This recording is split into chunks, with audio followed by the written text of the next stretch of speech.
नमस्कार, खबर उत्तराखंड देख रहे हैं आप। मैं हूं आपके साथ सपना दीपक मदेशिया। बुलेटिन का आगाज करेंगे। ऋषिकेश में मुख्यमंत्री पुष्कर सिंह धामी ने गुरुवार को एम्स ऋषिकेश जाकर कैबिनेट मंत्री सतपाल महाराज का स्वास्थ्य जांचा। इस दौरान उन्होंने चिकित्सकों से विस्तृत जानकारी ली और मंत्री के शीघ्र स्वस्थ होने की कामना की। मुख्यमंत्री ने अस्पताल प्रशासन को निर्देश दिए कि सतपाल महाराज के उपचार में किसी प्रकार की कमी न रहे और उन्हें बेहतरीन चिकित्सा सुविधा उपलब्ध कराई जाए।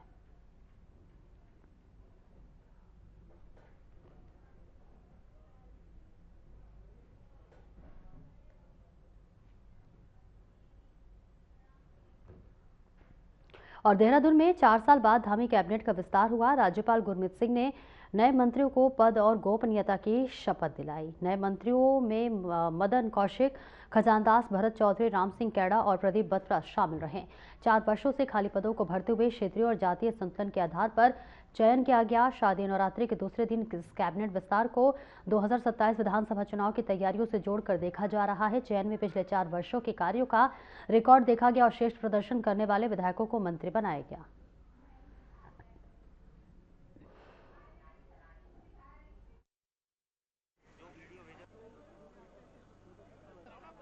अब पार्टी जिस समय जो जिम्मेदारी देती है उस जिम्मेदारी को उस रूप में निर्वहन करना ये कार्यकर्ता का दायित्व होता है। उस दायित्व का निर्वहन मैं कर रहा हूँ, चाहे संगठन हो चाहे सरकार हो। आज सरकार में जो जिम्मेदारी मिली है उस जिम्मेदारी को ईमानदारी के साथ आगे बढ़ाते हुए प्रदेश के विकास में पूरी भूमिका जितनी रहेगी उसको निभाऊंगा। इलेक्शन मोड निश्चित रूप से। क्या क्या रणनीति है इलेक्शन जीतने की? अब आपको बताएंगे बैठ के। अभी बता दीजिए क्या? अभी रणनीति जो बनेगी ना बताते रहेंगे ना समय समय पर। ये जिम्मेदारी मैं चुनौती के साथ स्वीकार करता हूँ। चुनौती भी है क्योंकि आने वाला समय चुनाव का है।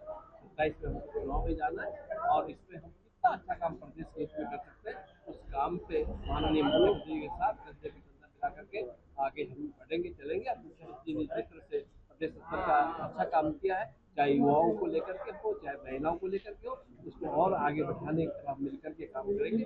और क्योंकि पहले भी मुझे मौका मिला है, पहले भी मैं मंत्री रह चुका हूँ और जो मेरा अनुभव होगा, जितनी मेरा नॉलेज होगा, जितने मेरे दिमाग में आएगा, मैं प्रदेश के लिए काम करूंगा और ऐसा कोई भी काम नहीं करूंगा जिससे प्रदेश की जनमानस को। देखिए, राजनेताओं की एक ही प्राथमिकता होती है, विकास, जनता की सेवा करना और पार्टी के द्वारा समय समय पे जो भी दिशा निर्देश दिए जाएंगे उनके अनुरूप काम किए जाएंगे। मैं पार्टी हाईकमान का और माननीय मुख्यमंत्री जी का बहुत बहुत धन्यवाद करना चाहता हूं, बहुत आभार व्यक्त करना चाहता हूं। और इस विकास को हम नरेंद्र मोदी जी के नेतृत्व में और पुष्कर धामी जी के नेतृत्व में आगे बढ़ाने का काम करेंगे और चौमुखी विकास हो रहा है, चौमुखी विकास होगा। निश्चित रूप से मैं एक छात्र संघ से निकल के आया हूँ, मैं डिग्री कॉलेज के अध्यक्ष रहा हूँ और सड़क से लेकर के संसद तक इस राज्य की लड़ाई मैंने लड़ी है और इस प्रदेश को माननीय अटल बिहारी वाजपेयी जी ने बनाया है और इस प्रदेश को माननीय पुष्कर धामी जी और नरेंद्र मोदी जी संवारने का काम करेंगे। इस प्रदेश को हम आगे ले जाने का काम करेंगे। धन्यवाद करता हूँ पार्टी संगठन का, अपने सेवा जिन्होंने मुझे जिम्मेदारी दी, प्यार दिया, आशीर्वाद दिया और मैं यही संकल्प लेने वाला हूँ कि जो प्यार और आशीर्वाद मिला है इसका ऋण मैं सेवा के रूप में उतारूँ और यही संकल्प रहेगा कि हम लोग पार्टी की जितनी योजनाएं हैं, सरकारी योजना का लाभ हर व्यक्ति तक पहुँचे और उत्तराखंड देश का अग्रणी राज्य बने। बताइए, आप एक वर्ग विशेष से आते हैं तो उस समुदाय के लिए भी कुछ करेंगे? निश्चित सभी के लिए करेंगे, सभी एक समान है और भारत देश एक है, प्रदेश हमारा उत्तराखंड एक है और सबके लिए काम करेंगे, सबकी सेवा करेंगे। देहरादून में अप्रैल से राज्य निर्वाचन आयोग द्वारा मतदाता सूची के विशेष गहन पुनरीक्षण यानी कि एसआईआर की प्रक्रिया शुरू हो गई है। इसके चलते सभी राजनीतिक दल सक्रिय हो गए हैं। बीजेपी ने अपनी तैयारियां पूरी कर ली है। प्रदेश संगठन महामंत्री कुंदन परिहार ने बताया कि एसआईआर प्रक्रिया के लिए पार्टी ने सभी व्यवस्थाएं सुनिश्चित कर ली है। रिक्त बीएलए 2 पद पर भर दिए गए हैं और अब बीएलए 1 और बीएलए 2 राज्य निर्वाचन आयोग को गाइडलाइन के अनुसार कार्य करेंगे।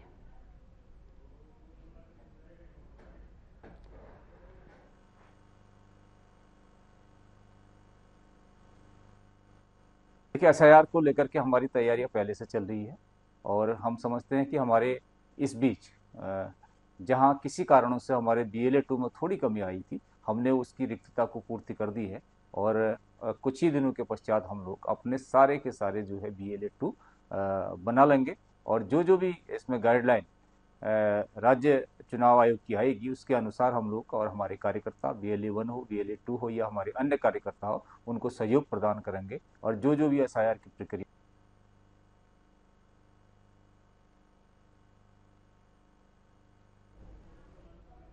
और आगे बढ़ेंगे, देहरादून से खबर है जहां सरकार के 4 साल पूरे होने के अवसर पर 21 मार्च को हल्द्वानी में भव्य कार्यक्रम आयोजित किया जाएगा। केंद्रीय रक्षा मंत्री राजनाथ सिंह मुख्य अतिथि होंगे। बीजेपी प्रदेश अध्यक्ष महेंद्र भट्ट ने बताया कि रक्षा मंत्री प्रदेश सरकार के 4 वर्षों के कार्यकाल पर जनसभा को संबोधित करेंगे। उन्होंने कहा कि हरिद्वार में मिली जनता की बड़ी भागीदारी की तरह कुमाऊं क्षेत्र में भी उत्साहजनक माहौल बनाया जाएगा।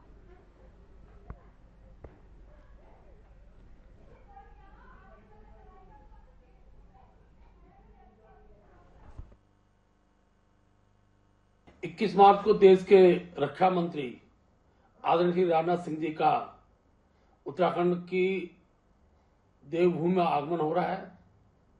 हल्द्वानी में प्रदेश सरकार के 4 वर्षों के कार्यकाल के उपलक्ष्य में एक विशाल जनसभा को संबोधित करेंगे और हमने तय किया है कि जिस प्रकार से हरिद्वार के अंदर बड़ी तादाद में जनता ने भारतीय जनता पार्टी के पक्ष में एक वातावरण खड़ा किया, इसी प्रकार का वातावरण अब कुमाऊं क्षेत्र के हल्द्वानी जो द्वार है वहां से प्रारंभ होगा।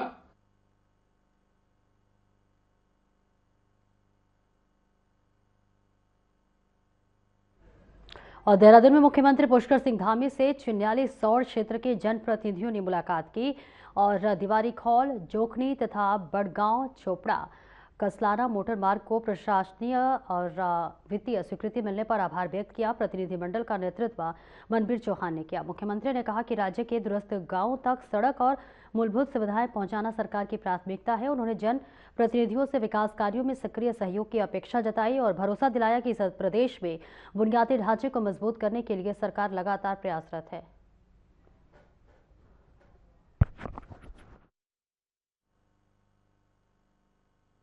आज चिन्यालीसौर विकास खंड के दूरस्थ गांव बनगांव, हाथरपट्टी, बिष्टपट्टी और दसकी पट्टी के एक प्रतिनिधिमंडल ने आदरणीय मुख्यमंत्री पुष्कर सिंह धामी जी से भेंट करके उनके द्वारा जो हमारे बहुत लंबे समय से पूरे क्षेत्र की मांग थी रोड सड़क निर्माण को लेकर के, उस मांग को आदरणीय मुख्यमंत्री द्वारा पूरा किया गया है। इसके लिए पूरे प्रतिनिधिमंडल ने समस्त क्षेत्र की ओर से आदरणीय मुख्यमंत्री पुष्कर सिंह धामी जी का धन्यवाद व्यक्त किया।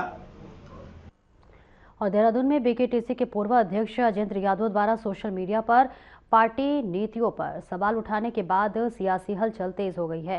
उन्होंने कहा कि प्रधानमंत्री द्वारा उत्तराखंड के लिए जो दशक की कल्पना की गई थी उसके विपरीत हालात नजर आ रहे हैं और राजनीति से संन्यास लेने का मन है। बीजेपी प्रदेश प्रवक्ता कुंवर जपेंद्र सिंह ने कहा कि पार्टी अनुशासित है और व्यक्तिगत मुद्दों को सार्वजनिक मंच पर नहीं लाना चाहती।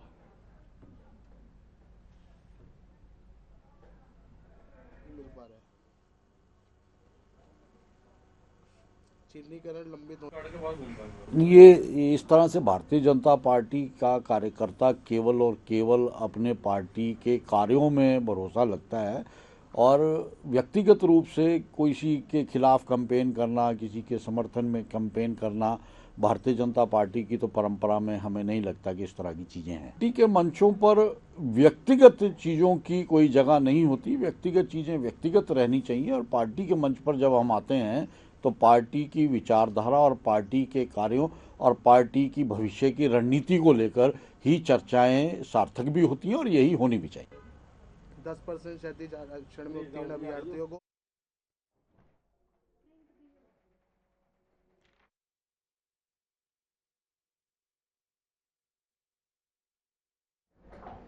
और आगे बढ़ेंगे। देहरादून में कांग्रेस प्रदेश प्रवक्ता प्रतिमा सिंह ने राज्य की कानून व्यवस्था को लेकर गंभीर सवाल उठाए हैं।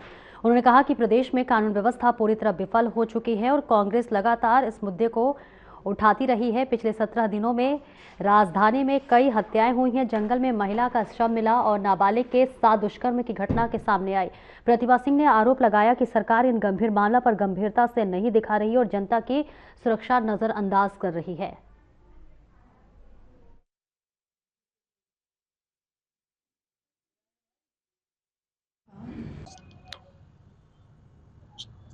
और प्रदेश की कानून व्यवस्था ध्वस्त है। कांग्रेस पार्टी इस बात को शुरू से कह रही है। जिस राजधानी में आप देखिए 17 दिनों में 13 हत्याएं हो जाती हैं, जहां पे गैंग वॉर की स्थिति आप जो है क्रिएट कर देते हैं। आपने देखा अभी 3 दिन पहले पिछले 4 दिनों से ये न्यूज में आ रहा है कि आज एक महिला का शव इस जंगल में मिला। और चलिए आगे बढ़ते हैं। देहरादून में चारधाम यात्रा की तैयारियों के बीच बीकेटीसी अध्यक्ष हेमंत द्विवेदी के बयान से उत्तराखंड की सियासत गर्मा गई है। उन्होंने कहा कि जिनकी आस्था सनातन में नहीं है उन्हें धामों में प्रवेश नहीं मिलेगा और गैर सनातनियों को सर्टिफिकेट दिखाना होगा। बीजेपी ने संतुलित रुख अपनाया, जबकि कांग्रेस ने कड़ा विरोध जताया। तीर्थ पुरोहितों के बीच भी मतभेद है। ये बयान चारधाम यात्रा लाखों श्रद्धालुओं और उससे जुड़े रोजगार पर असर डाल सकता है।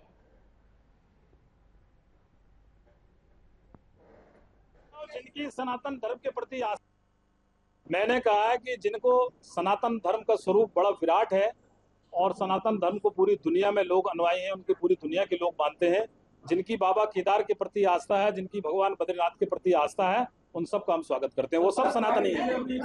जिनकी सनातन धर्म के प्रति आस्था है वो सब सनातनी हैं। सारा अली खान जी का सनातन के प्रति वो कहेंगे मेरी आस्था मेरा भाव है और वो एफिडेविट देंगे, वहां पे तो हम दर्शन कराएंगे।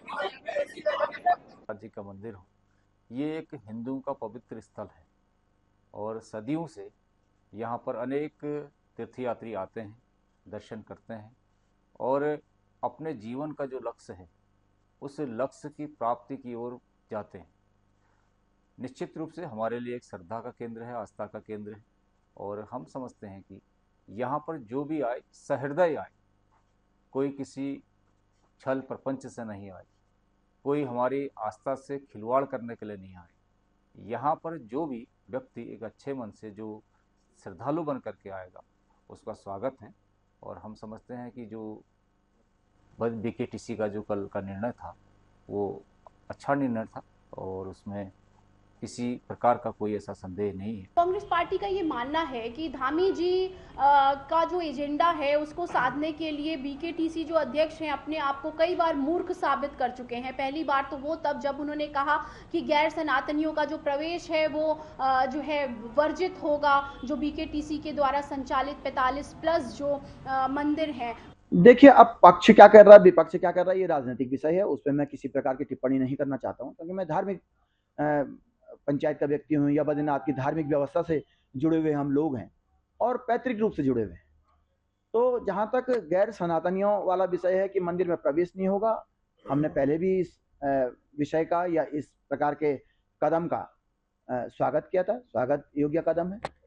अब वो किस ढंग से उसका परीक्षण होगा, किस ढंग से उसकी एक रूपरेखा बनेगी, योजना बनेगी, वो टेम्पल कमेटी का काम है, गवर्नमेंट का काम है। मुझे लगता है कि वो कोई क्राइटेरिया या कोई मैकेनिज्म इसके लिए तैयार कर रहे हों।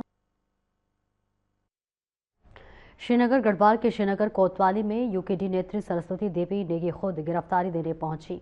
उन्होंने कहा कि कुछ दिन पहले श्रीनगर बीजेपी नेता कार्यकर्ताओं ने उनके खिलाफ वीडियो जारी किया था जिसमें उन्होंने सांसद और मंत्री पर सोशल मीडिया पर गलत बयान देने का आरोप लगाया था। पुलिस ने बताया कि अभी तक उनके खिलाफ कोई भी एफआईआर दर्ज नहीं हुई है और मामले की जांच चल रही है। सरस्वती देवी नेगी का कहना है कि उन्होंने ये कदम केवल सत्यता और जिम्मेदारी दिखाने के लिए उठाया। यहाँ पे किसी भी प्रकार से आपके खिलाफत में कोई कार्रवाई नहीं है सर। हमारा क्या होगा ना?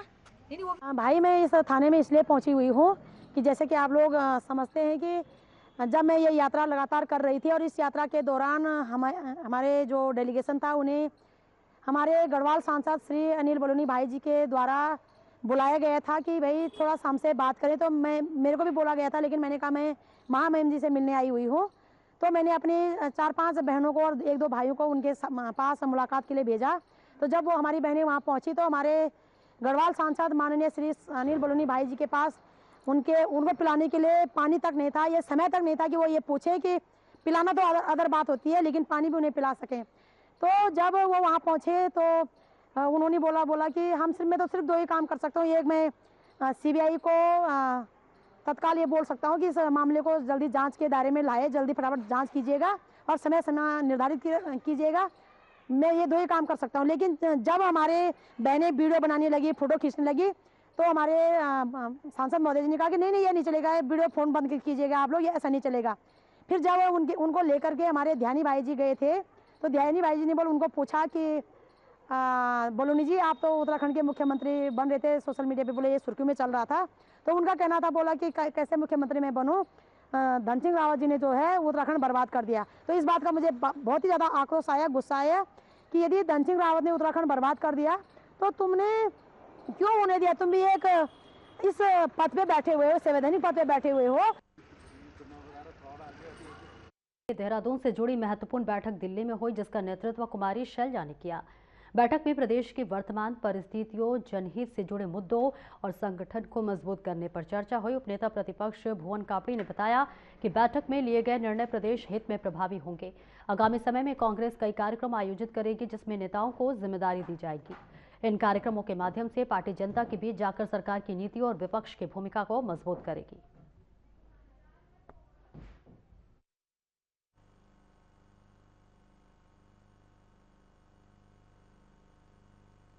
देखिए, दिल्ली में कल कांग्रेस की एक महत्वपूर्ण बैठक हुई है, जिनमें सीनियर लीडर्स को बुलाया गया और आगे के रोड मैप पर चर्चा की गई और लंबी 3 घंटे की करीब बैठक चली और कैसे कैसे कार्यक्रम होंगे, किस व्यक्ति की कहाँ महत्वता है, कौन किस एरिया में जाएगा, प्रथम चरण की तैयारी कैसे होगी, फिर सेकेंड फेज में क्या करेंगे, थर्ड फेज में क्या करेंगे, इन सब पर चर्चा हुई। और मुझे लगता है कि आने वाले समय में निश्चित ही जो है कि हम सब लोग जिसको जो कार्यभार सौंपा उस पर काम करेंगे और 2027 के लिए कांग्रेस। और देहरादून में विरासत कला उत्सव का आयोजन उत्तर मध्य क्षेत्र सांस्कृतिक केंद्र प्रयागराज, संस्कृति मंत्रालय और लेखक गांव के तत्वाधान में किया गया। कार्यक्रम में पूर्व मुख्यमंत्री डॉक्टर रमेश पोखरियाल निशंक भी शामिल हुए। उन्होंने कहा कि पहली बार देश के विभिन्न राज्यों के कलाकार एक ही मंच पर अपनी प्रतिभा दिखा पाए। उन्होंने संस्कृति मंत्रालय का आभार जताया और कहा कि ऐसे आयोजन नवयुवा कलाकारों को राष्ट्रीय मंच प्रदान करते हैं और लोक संस्कृति को बढ़ावा देते हैं।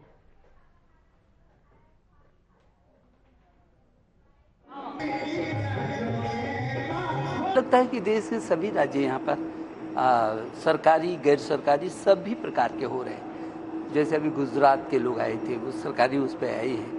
महाराष्ट्र के लोग आए थे, अभी तमिलनाडु, तेलुगु, केरल के लोग आ रहे हैं, उत्तर प्रदेश के तो वो करके गए हैं और रेगुलर अब पूरा देश के लोग इसको अपना गंतव्य, ऐसा गंतव्य बना चुके हैं जो हम चाहते थे कि इसकी गतिविधियाँ, और वो ये हिमालय का क्षेत्र है। फाग हमें आज हमने फाग को दर्शाया है। जैसे हमारा फाग है हरियाणा में, फाग को ना बहुत धूमधाम से मनाया जाता है। जैसे देवर भाभी का जो है, ये जो फाग का है ना, तो फाग को आज हमने दर्शाया है हमारे बच्चों के साथ, मतलब ग्रुप के साथ आकर के।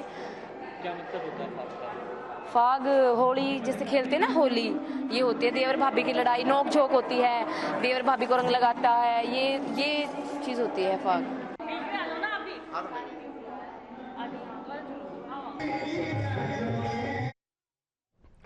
और देहरादून में 2027 के विधानसभा चुनाव को लेकर राजनीतिक गतिविधियां तेज हो गई हैं। भू कानून एवं मूल निवास संघर्ष समिति के सदस्य मोहित डिमरी ने विपक्ष से एकजुटता पर जोर दिया। उन्होंने कहा कि बीजेपी मजबूत है और उसके कार्यकर्ता जमीनी स्तर पर सक्रिय हैं, इसलिए विपक्ष को एकजुट होकर सरकार की चुनौती देनी चाहिए। मोहित डिमरी ने यह भी बताया कि यूकेडी ने उनका इस्तीफा स्वीकार नहीं किया और पार्टी के नेता उन्हें वापस आने के लिए कह रहे हैं।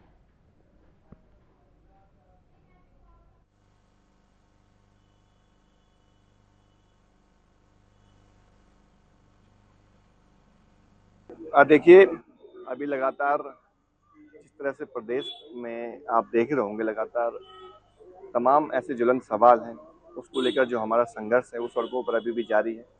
और जहाँ तक सवाल है यूपीडी ज्वाइन करने का, लगातार यूपीडी के तमाम जो हमारे साथी वहाँ पर हैं, जो शीर्ष नेतृत्व है, लगातार हमसे संपर्क कर रहे हैं कि आप पार्टी ज्वाइन करिए। हालांकि उनका ये भी कहना है कि आप अभी भी हमारी पार्टी में ही हैं और आपका जो इस्तीफा है वो स्वीकार हमने अभी नहीं किया है। तो मेरा ये मानना है कि ये सारे सवाल भविष्य के लिए हमने अभी छोड़े हुए हैं।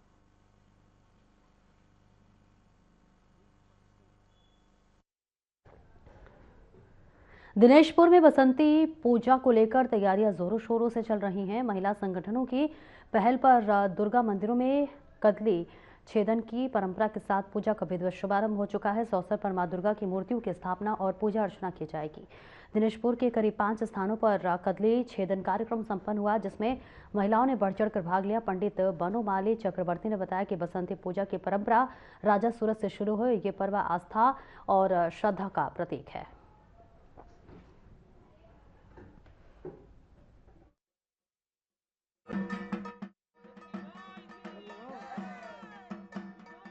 पूजा बसंत काल में बसंती रूप में आदि शक्ति दुर्गा आविर्भूत संतान के लिए, भक्तों के लिए, धर्म के लिए राजा सूरज शुरुआत किया था।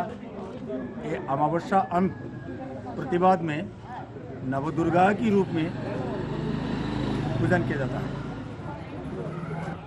कदली वृक्ष रंभा रूपे पूजा करके माँ को मंदिर में आगमन कराया गया। ही होती है जैसे दुर्गा पूजा होती है चैत के महीने में, वैसे ही पूजा होता है। बिल्कुल उसी विधि विधान से, उसी तरफ से, उसी तरीके से होता है ये सब। तो क्यों हुआ? आज सबसे पहले केला काटने का प्रोग्राम हुआ। केला काट के लाए अभी केला काट के सब आए हैं और आज ही से नवरात्रि की शुरुआत है।